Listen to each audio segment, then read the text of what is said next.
It is my pleasure to welcome today three individuals who have enjoyed great success in and have tremendous knowledge of all things political.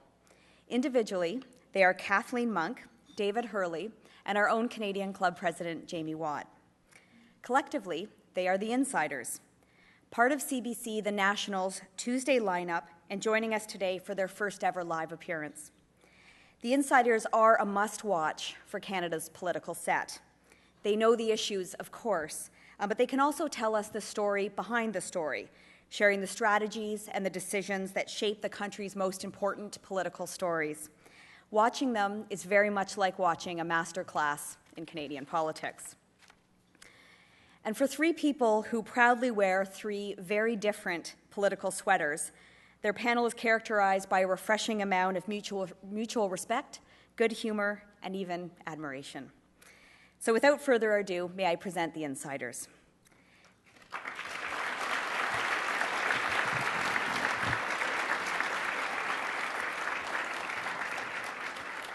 Kathleen Monk served as the late NDP leader Jack Layton served for him in various capacities between 2006 and 2011, including during last May's historic election campaign. She is now the Executive Director of the Broadbent Institute. David Hurley, immediately on my left, is a longtime Liberal. He was a key strategist for Prime Minister Paul Martin in his successful leadership campaign and a top advisor to Mr. Martin while he was Prime Minister. He is now the principal partner at the Gandalf Group. Jamie Watt cut his political teeth as a senior member of the Conservative Premier Mike Harris's team, and since then he has led many groundbreaking election campaigns at all levels of government. He is the Executive Chairman and Senior Partner at Navigator Limited. Please join me in welcoming the Insiders.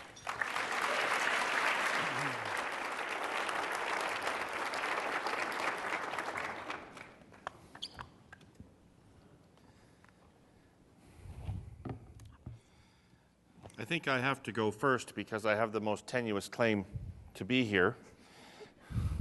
I knew after the last election that being a Liberal insider, I had best be on my best behavior to stay part of it. Liberal insider being close to an oxymoron, perhaps like ministerial accountability or something like that. Allison said this was the first that collectively we were the insiders, but of course that isn't true because everybody knows that the most important insider is Peter Mansbridge. That's right. And that the Insiders panel is not complete without Peter Mansbridge. Yes.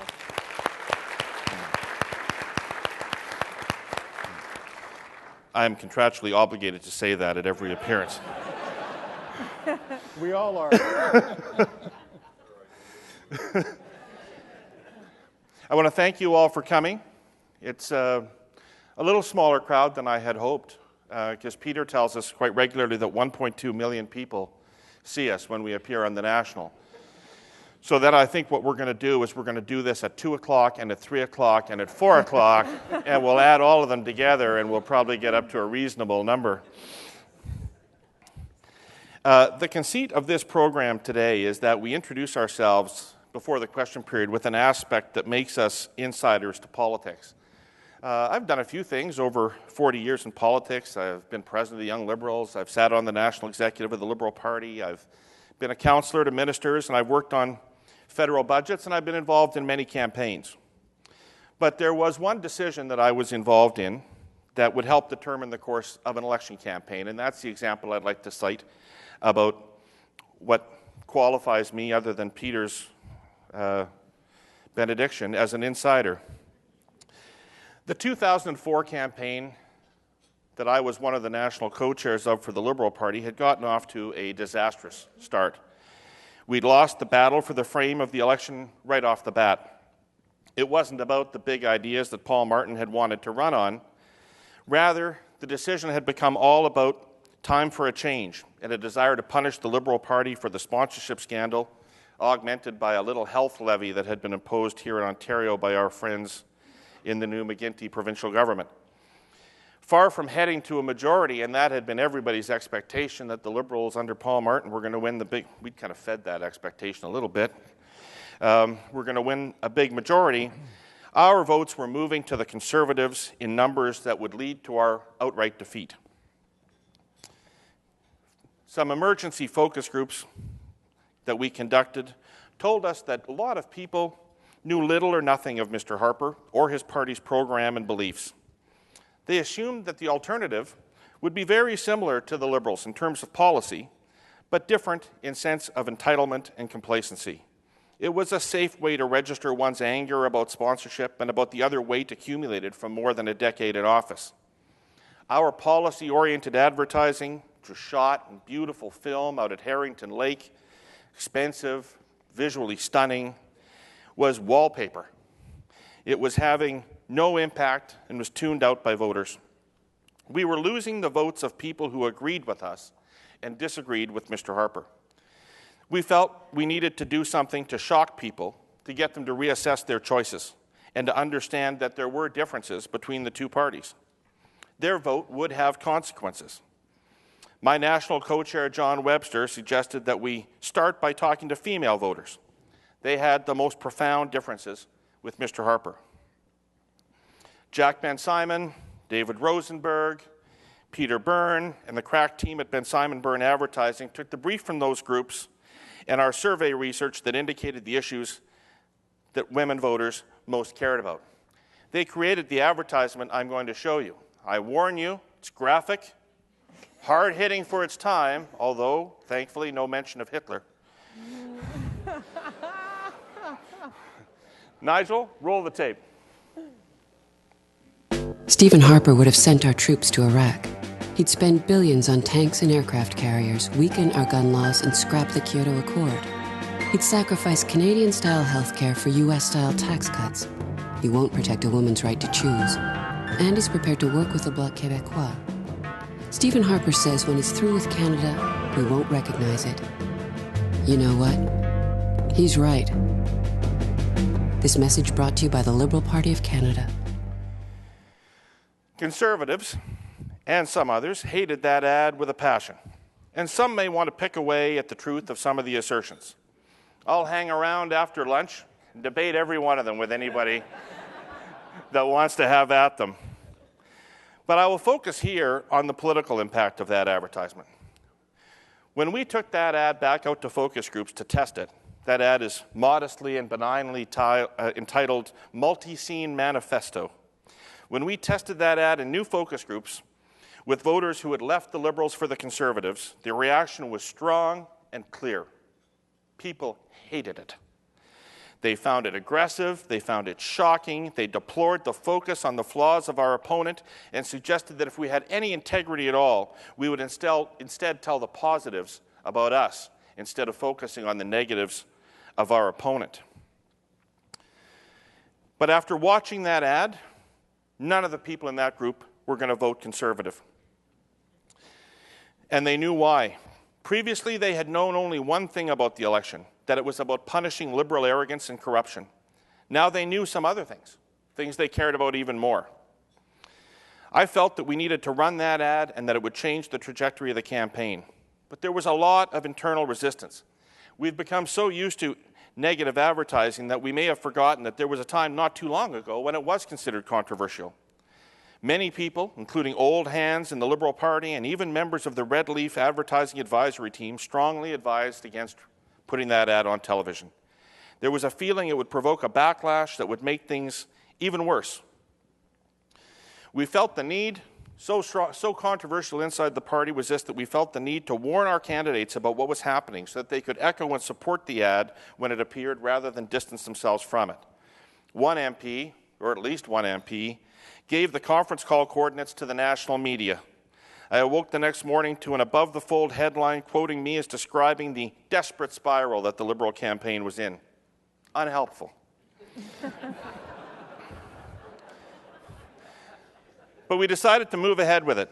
We bundled it together into a full campaign onslaught. The ad went on the air in heavy rotation. Scott Reid and Tim Murphy, we're all here, by the way, huddled together for protection, us remaining Liberals. Made the Leaders Tour take on a much more aggressive approach, consistent with the messaging in that ad. Our war room went on a relentless search for evidence from Conservative candidates and MPs, as well as the extensive archival material of Mr. Harper on the record, to create fresh news stories reinforcing those messages. And then we all held our breath to see what would happen. Immediately, support for the Conservatives stopped growing. The number of Canadians with a negative attitude about the Conservatives and about Mr. Harper began to increase. The importance of issues like health care began to rise, and the relative importance of sponsorship began to fall.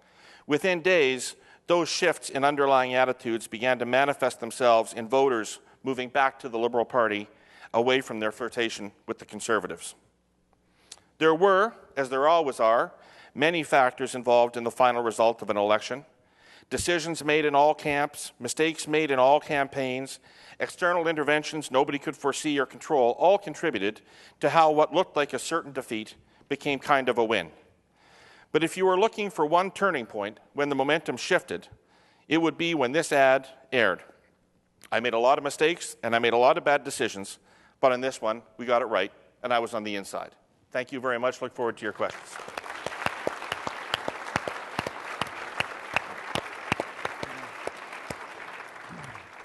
Thanks, David. You're a hard act to follow, as always. I'm going to take advantage of this very expensive desk that was brought in for this event and sit behind it. So listen, 2 times a month, approximately, Peter and Leslie and Laura, the producers for CBC, ask us to come into the CBC studios, the 3 of us, and peel back the curtain, if you will. Take a look at the decisions that we make as political insiders and talk about the strategies and some of the tactics. So that's what I'm going to try to do today, is talk to you about one example that I experienced and tell you how we attacked it. And the insiders actually is a great concept, because the one thing that politicos and journalists have in common is that we love to tell a great campaign war story. And we love at times to listen to ourselves speak. And actually, after the 2011 campaign, I have a lot of stories and a lot of war stories that I could talk to you about, and some that I can't. But what I wanted to talk to you about today is actually what happened just after the election. So while my colleagues were taking down lawn signs and toasting to our great success, Jack asked me to take on a particular assignment. And that was, he asked me to make sure that the media treated a newly elected Quebec MP fairly. And yes, he was talking about that 20-something bar manager that had that short visit to Vegas in the middle of the campaign. Ruth Ellen Berceau never visited her riding. Her French was incredibly rusty, and she didn't knock on a door, not once, not ever. In fact, so my challenge that was before me that Jack asked me to take on was pretty great. Let's play some tape and show you exactly what I was up against. Bircherville, Quebec was part of the orange wave that voted NDP for the first time. Problem is, many say they've never seen or heard from their new MP, Ruth Ellen Berceau. She worked at this campus bar in Ottawa, spent part of the campaign in Vegas, and lives more than 300 kilometers from the riding she now represents. Berceau's whereabouts have prompted these spoof images online. The NDP is protecting her from going public, despite her new $150,000 salary as an MP. It was negative headline after negative headline. In fact, my media team, which was quite large at the time, had never fielded so many calls, ever. And that's pretty significant considering the campaign that we had just gone through. But now in politics, just like in business, you've got to protect your brand. You've got to manage your reputation. I knew that that was crucial, so I knew something had to be done, and I knew it had to be done quickly. The 24-hour news cycle waits for no one. At this point, media were camped outside of Ruth Ellen's parents' house. They were stalking our front doors at the NDP headquarters. We had to do something. But what to do was up for debate. There's not a lot of consensus always in war rooms or in back rooms, much less than I think that people publicly perceive. So people in those back rooms argue with me quite strongly that we should cut our losses. We should cut her loose. We should make her resign. Ethically and strategically, I thought it was a bad idea, and I argued against it. The ethics of it, for me at least, were clear. This was a candidate that was asked to run by the party. She put her name on a ballot. The riding democratically elected her. In fact, she had a 6,000 vote spread between her and her closest opponent. I remind you, she didn't knock on a single door. Ever.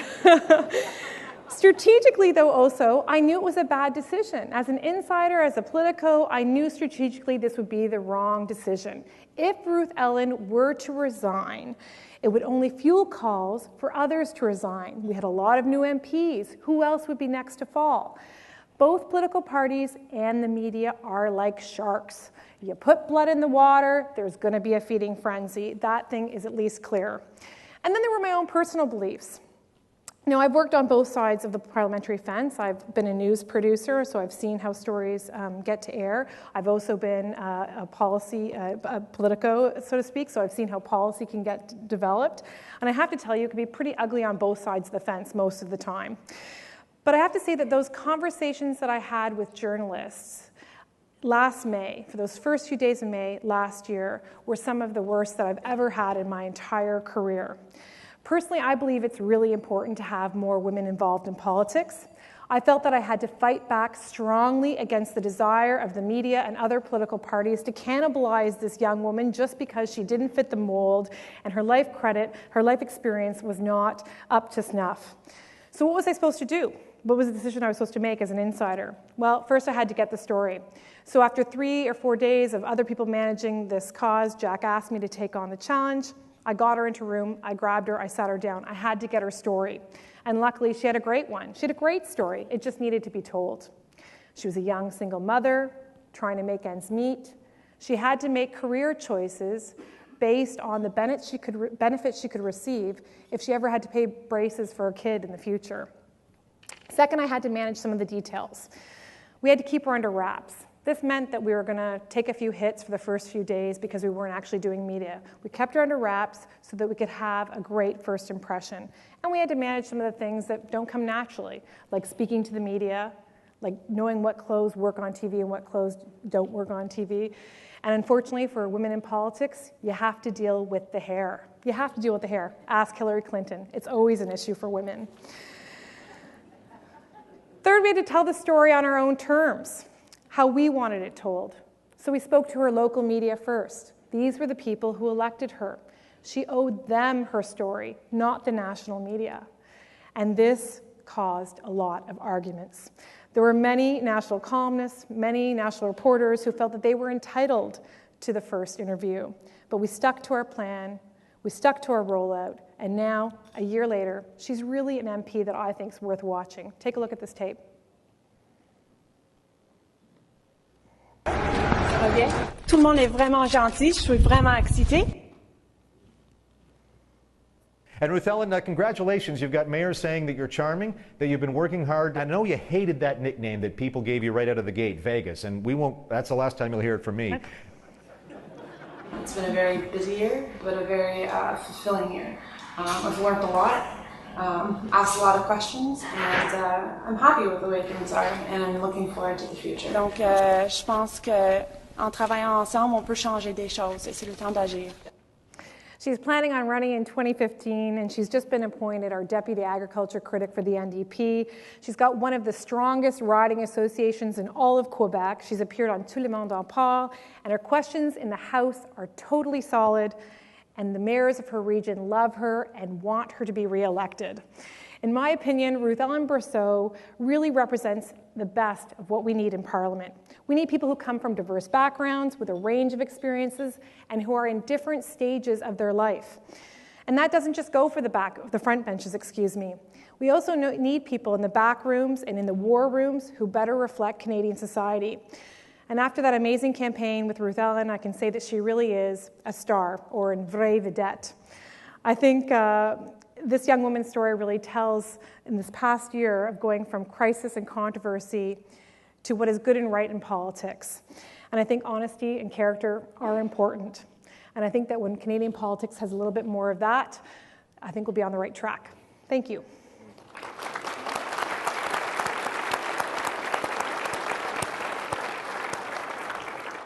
Well, I knew I was going third today, so I wasn't really sure what I could talk about that might be able to interest you after you heard from my colleagues. And the topic I picked, I'm a bit sense of trepidation because an expert, much more expert than I, Randy Dawson, is in the room. But I thought you guys might like to hear a little bit about Alberta, last week and just what happened in that particular election. This is, I didn't know if I was allowed to do this at the Canadian Club, but I figured, what the hell, I'm the president, I'm going to go for it. Everywhere I go, everyone from Peter Mansbridge, an informed commentator, to the least informed commentators ask me the same question. What happened in Alberta? I'm going to try and provide you with some context. At the end of the day,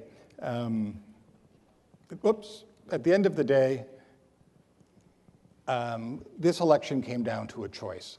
And it was very much like the free trade election, where there were very clear differences on offer from the two major parties. One, Ms. Smith, wanted to build a firewall, and the other, Ms. Redford, wanted to build a bridge to the future. And that's not just rhetoric, that was actually what they both put on offer. And that clear choice gave Albertans a clear choice in terms of which way they wanted to vote. So the question is, what happened, or how did that all take place?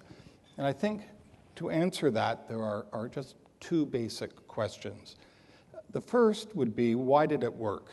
And like my remote control, it's not working. So the first question is, why did it work? And it worked because, someone can give me my next slide. It worked because people think that this is the face of Alberta. People have Ralph Klein, imprinted on their memory as the iconic image of what Alberta is. And it really isn't. This is the face of Alberta now. And that, of course, is Mayor Nenshi, the new mayor of Calgary. And as different as those two mayors are, they really sum up the fundamental difference in that province. The amount of net in-migration from Canada and immigration from around the world has fundamentally changed the Alberta people and who they are. Electing Alison Redford, the leader of the Progressive Conservative Party, and Nenshi, the mayor of Calgary, I would submit, are not flukes, but part of a changing dynamic which was played out in the election. So how then did the story get missed? And I think the story got missed for two reasons. One, commentators wanted to tell the story of an upset. They wanted there to be this historic night, the end of a 42-year dynasty. And telling that story became very, very appealing to people. It's the old story, if the only tool you have is a hammer, every problem looks like a nail. And I think that's what took place in this particular case. People were rushing to write that story, and including some people who actually rushed those stories into print in our Canadian version of Dewey Beats Truman. The second reason I think the story got missed is because commentators and others don't have the same tools that insiders have. And insiders have three important tools that let us see and understand what was happening in a different way. The first tool, of course, is public opinion. And if we look here, this is our very worst day in the campaign. So in that day on April 17th, you see the difference between the Wild Rose at the top and the Progressive Conservative Party at the bottom. The thing about polls is that people think that they tell you something, and they do, but when they say they're a snapshot, they really are. One way to think about it is if there's a camera at an intersection taking pictures every 20 minutes, it can miss an accident, right? You can take a picture and everything is fine, then an accident can take place, the accident can be removed, and then you see that everything is fine again when really something has taken place. So we really need to look at the dynamic of public opinion and look at how it's moving. And as insiders, we're tracking every night. So instead of doing polls once in a while, we're doing the same poll night after night after night. And so you can see what began to happen here as we began to close the gap. Now look at the next spot. We actually open up the gap, and that's when most people stopped polling. That was 2 days rather, before Election Day. But when you see that kind of growth, there's no reason to think the growth has stopped just because the polling has stopped. And if you run, in the next slide, we'll run that out to Election Day, and you can actually see where the vector went and where we ended up. So it's that notion, and that's something that even people who are just interested who read the paper, you have to look at the dynamic. How is public opinion moving? Because all these things take a little bit of time. The next thing that we had to look at and to give us some satisfaction was money. The money is incredibly smart. And in a campaign, it's like the canary in the proverbial coal mine. The money will figure it out who's going to win much before any pollster or any journalist or anyone else does. And in this case, money poured into us. And crucially, it poured into us in two forms. It poured into us on our website, which is on the screen now, unsolicited, and it also poured in on a solicited basis. So when our canvassers were going out raising money from the big shots in the oil patch, they started writing checks, millions of dollars pouring in at the end of the campaign. Pretty good sign that something is afoot. And finally, we did a teletown hall. It's new technology you might have heard about. What you do is you, pardon the expression, but you robocall a constituency of people, but not for nefarious purposes. And you say that your candidate is going to be available to a teletown hall at a certain time. In our case, because it was the end of the campaign, we had to do it on Saturday. And Saturday morning is about the most crummy time you can schedule something like that. Families are busy, they've got errands to do, kids are probably playing chauffeur to their kids, getting them to baseball and ballet and swimming and art and everything else. And we got 30,000 people to a town hall meeting 2 days before the election.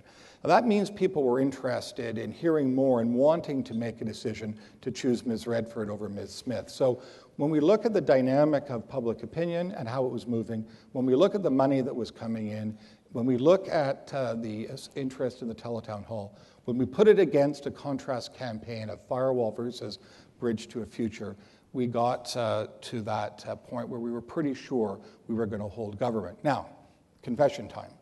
Nobody, well, I'll put it another way. Do you know what you call somebody in Alberta who predicted 61 seats? A liar.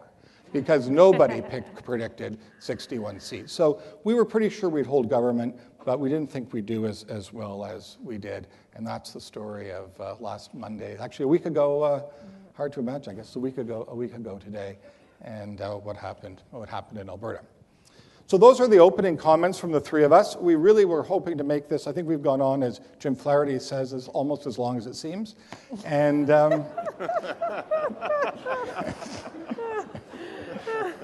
we can't use the joke that we're always short, but today will be brief. But if anybody's got questions, we've got this fancy technology. If you want to text CAN Club and 37607, CAN Club 37607, we'll get your questions. And there's also question cards around the room. We'd be happy to take your questions. And maybe I'll just ask David a question to get us going, but we really want your questions. One of the stories, just reverting back to Alberta for a moment, you're one of Canada's best pollsters. Mm-hmm. A lot of people asking stories about pollsters and polling and whatever. Any thoughts from last week or the last couple of elections? Well, I think that what you said is, pretty important. But actually, myself and my colleagues at the Gandalf Group wrote an analysis for policy options of the polling in the federal election. And one of the things that we isolated was that all of these media organizations want polling and none of them have any budget to pay for it. And so they're getting the most superficial, top line, here's what the horse race says today kind of numbers, and they miss what you were talking about, Jamie, in terms of missing the underlying dynamic of the campaign. And if they were able to do as the party internal polling is doing, which is asking deeper attitudinal questions. Yeah. As I said in the comments about that advertisement, there were a number of indicators that moved, attitudes about Mr. Harper, attitudes about the Conservative Party, attitudes about what issues were important. A lot of those indicators moved before votes actually shifted. And so, but if you're not asking those kinds of questions, you don't know what the underlying dynamic is and where things are likely to go. And for the umpteenth election in a row, we seem to have seen people stop polling too early. And in these days of very, very rootless voters and weak partisan affiliation, I think that you have to assume there's a lot of people that are at least potentially going to make up their minds in the last day. Mm-hmm. Just to add to that, as a political practitioner, it felt good, actually, that the media got it so wrong. Not that you ever want to blame the media. But as somebody who spent the first 2 weeks of the last campaign arguing with journalists that, no, you've got to look at the trends, you've got to look at what's happening in Quebec, look where we were in the polls with francophones in the last 8 months prior to the election, there's room for us to grow. So having had those conversations with journalists time and time again, be careful how you report this, look at other data points, like Jamie had mentioned, like fundraising, or for instance, people joining up for the campaign or campaign signs. There's so many different data points that you can take in order to draw a conclusion. And too often, we go for the easy one and go for polls, and it's not always the most accurate. So, question for you, Kathleen. Do you see any prospect for proportional representation and greater cooperation between parties? Not now that they're second. Oh, David. I do see a great possibility for cooperation. In fact, that's something that Jack always, coming from really municipal politics, he was used to that kind of cooperation to get things done, to get a sign installed on a street or whatever. He was used to working across, and there aren't really partisan politics at the municipal level to the same extent as there are on the federal or the provincial levels. That said, I think that Mr. Mulcair also is interested in cooperation, but cooperation is different than a merger. I think that looking to the next election, one of the possible outcomes, of course, would be a minority coalition government. I think that's a distinct possibility. To the specific question regarding proportional representation, our party has always promoted that as a policy, and we've had difficulty, frankly, getting other parties on board in the past. Wink, wink, nudge, nudge. Hopefully, we can have more progress on that in the future. Yeah, I think one of the things that if I was thinking about whether you wanted to have some kind of entente cordiale or some kind of, agreement with other parties, I'm not even sure the basis that you do that, because the swings in public opinion are so huge at the moment that we don't really have a new world or a new order settled into on which you could actually decide how you wanted to negotiate or what you wanted to trade off. I mean, we see these crazy swings. I mean, if you, again, not to make this all about Alberta, it's just that it's fresh. I mean, we had 20-point swing within that election time, right? So this is a pretty volatile time to make structural. I can see you might want to do some short-term things, but it doesn't seem in a time when you really want to lock yourself into a long-term proposition when you've really got such short-term structural uncertainty. David, yeah, this is maybe a good question for you, and it's because it's signed by Michael Ignatieff. I didn't know Michael was here, but it was very nice of him to send a question. Have you ever considered moving from the sidelines to run for elected office? If I had, watching him would have ended it, that is for sure.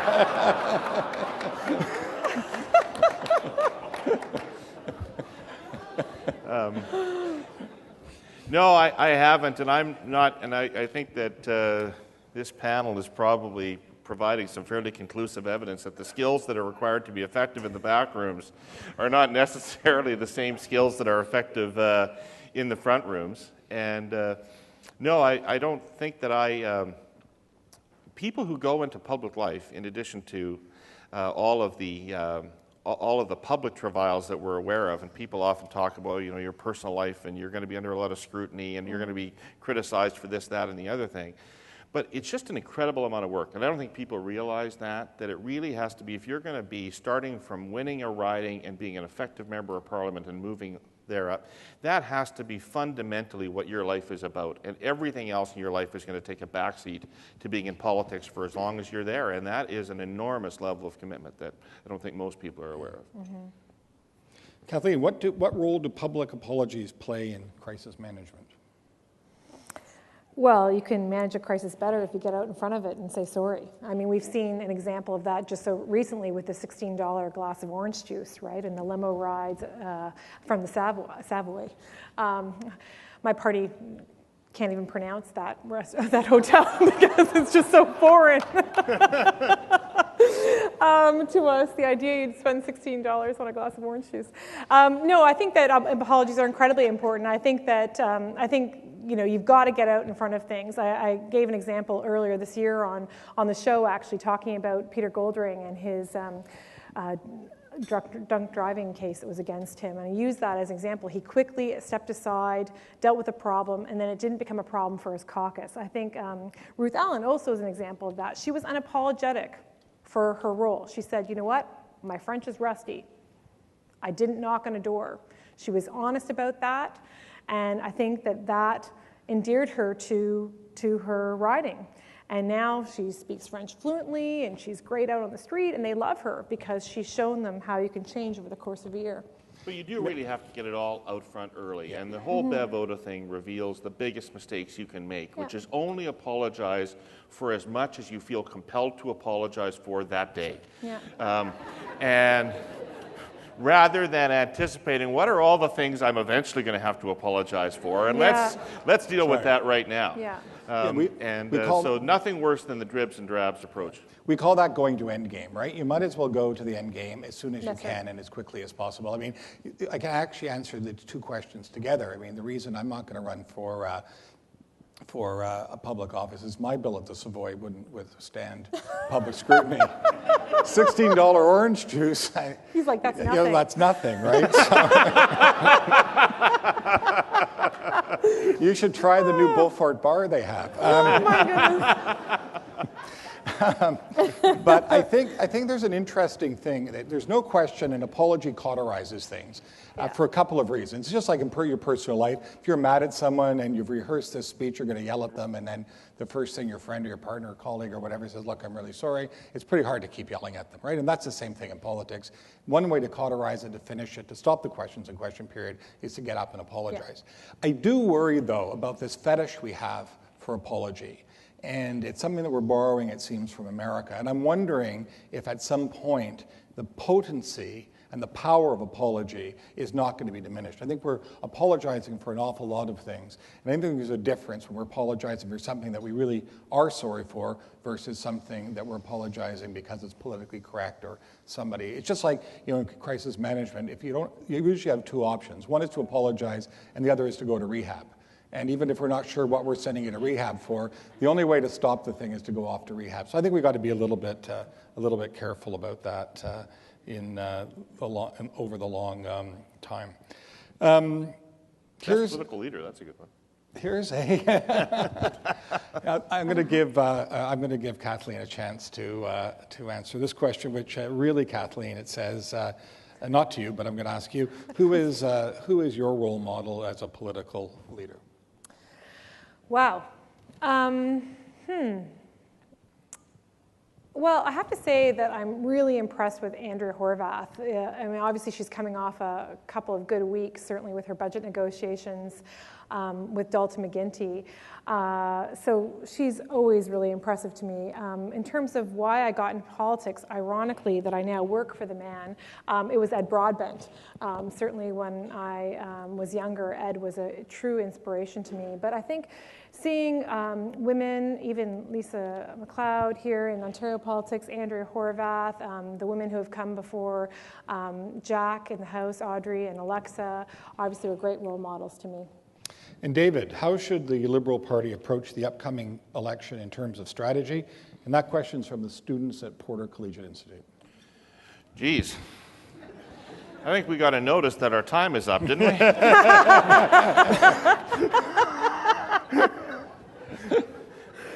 Well, I think it would smart, those kids. Yeah. I think it would be useful if the Liberal Party started by approaching the next election with a strategy.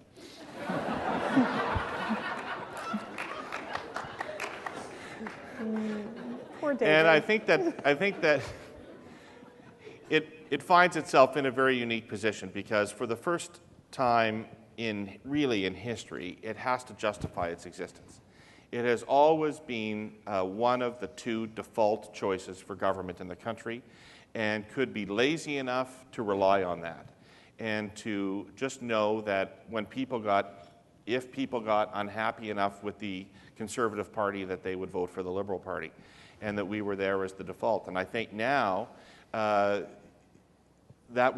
same logic works exactly against the Liberal Party. And if the Liberal Party is going to fight back from its current position, it's going to have to take much sharper, much clearer, much bolder offerings to Canadians about what exactly voting Liberal gets you and what kind of government would result from that. And so I think strategy really starts with a redefinition of the party that acts as a clear justification for its existence.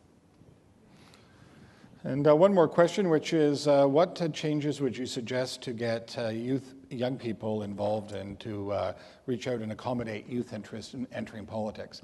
And I'd answer that question a couple of ways. First of all, one of the greatest things about politics is that it really is a meritocracy.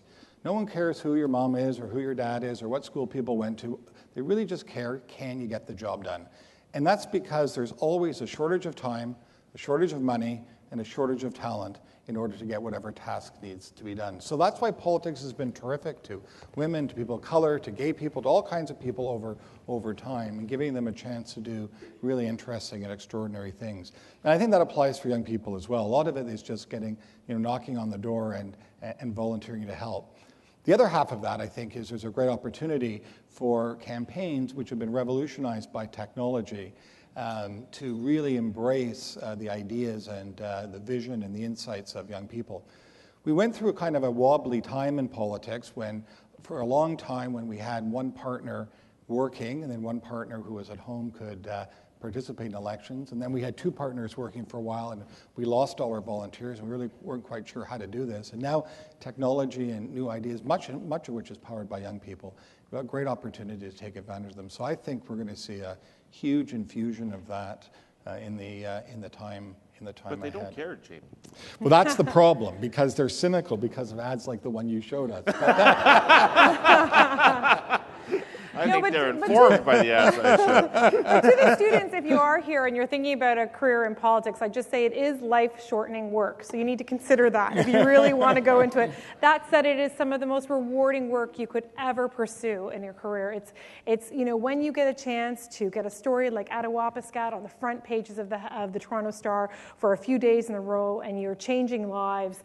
There's nothing like that. So yeah, I don't know anybody who's ever regretted it. And if I don't know people who regretted it, who would?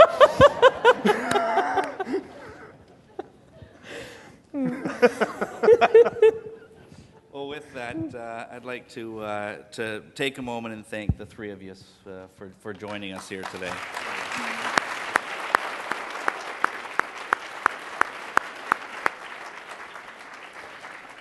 We certainly live in interesting times, and for most of us, the insight that we get is from Peter Mansbridge and other news media. And so today I think you've brought an interesting perspective from an insider's point of view, and for that, thank you Kathleen, David, and Jamie. And on behalf of the Canadian Club of Toronto and those of you who are here attending today, appreciate you taking time to join us. Cheers. Thank you. And we owe a big thank you to all of you for being guinea pigs and coming out for our lunch today. So and mostly a thank you to Peter, who is the inspiration, godfather, guider, and everything else for this thing that we do. So thanks to all of you. Hear, hear.